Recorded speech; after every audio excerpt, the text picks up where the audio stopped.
की जानिब से बुलाई गई है। सॉलिडारिटी यूथ मूवमेंट एक मूवमेंट है, एक ऑर्गेनाइजेशन है जो कि पूरे कर्नाटका स्टेट में काम कर रही है और इसकी पेरेंट ऑर्गेनाइजेशन है जमात इस्लामी हिंद।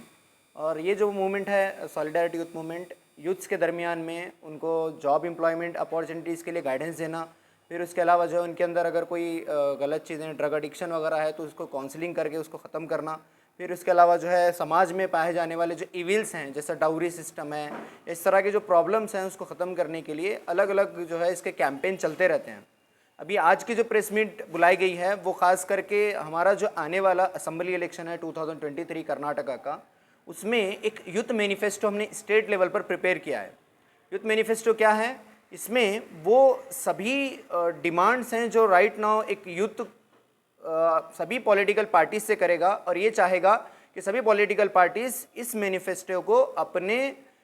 इलेक्शन के मैनिफेस्टो में ऐड करें। इसका सिंपल एक जो है मीनिंग वो यही है कि यूथ की क्या डिमांड है, क्योंकि अब हम अगर इंडिया की हालत देखते हैं तो यहाँ पर 60% जो है यूथ्स पाए जाते हैं और यूथ्स के बहुत सारे प्रॉब्लम हैं। लाइक एम्प्लॉयमेंट एक बहुत बड़ा प्रॉब्लम है, रोज़गार का हमारे कंट्री में एक बहुत बड़ा प्रॉब्लम बन के उभरा है, तो ये एक इशू है। इसके अलावा जो है दीगर जो इश्यूज़ हैं उसमें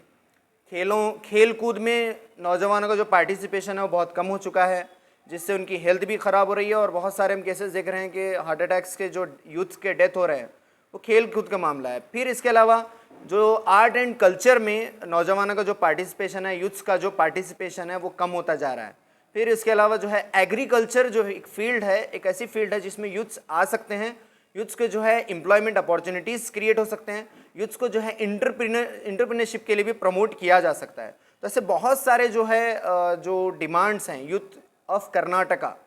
जो पॉलिटिकल पार्टीज़ के सामने प्रेजेंट करेंगे और पॉलिटिकल पार्टीज से यही रिक्वेस्ट करेंगे कि वो सिली इश्यूज़ के बजाय या कोई छोटे मोटे इश्यूज़ की बजाय यूथ्स के जो प्रॉपर इश्यूज़ हैं उसको एड्रेस करें, क्योंकि यूथ मैंने जैसे कहा कि एक बड़ा इम्पॉर्टेंट फैक्टर है इस कर्नाटका असेंबली इलेक्शन में भी और इस कंट्री के डेवलपमेंट में भी। इसमें खास करके बहुत सारी चीज़ें मैं उसको शॉर्ट में आपके सामने रखूँगा, फिर मेरे साथ जो हैं जुनैद अहमद हैं वो कन्नड़ा में आपके सामने कुछ चीज़ें रखेंगे, फिर हम ये कॉपी जो मैनिफेस्टो की है सभी रिपोर्टर्स के साथ शेयर करेंगे और हम आप सबसे रिक्वेस्ट करेंगे कि आप इसको पब्लिश करें। सबसे पहली चीज़ है जो हमने इस यूथ मैनिफेस्टो में एड्रेस किया वो रोज़गार यानी कि एम्प्लॉयमेंट का जहाँ तक मामला है, अगर हम देखेंगे कर्नाटका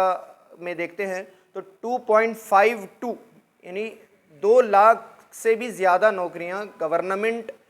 के सेक्टर में अभी खाली हैं, उतने वैकेंसी अभी हैं। फिर इसके अलावा अगर स्कूल कॉलेजेस में देखते हैं तो 53,700 वैकेंसीज़ वहाँ पर देखेंगे आप। फिर अगर हम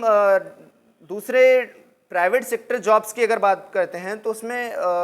लॉट्स ऑफ यानी आप जैसे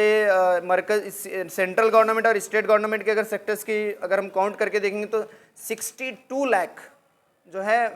एम्प्लॉयमेंट अपॉर्चुनिटीज़ हैं। और एक जो एम्प्लॉयमेंट अपॉर्चुनिटीज़ यूथ को नहीं मिलने की वजह से बहुत सारे यूथ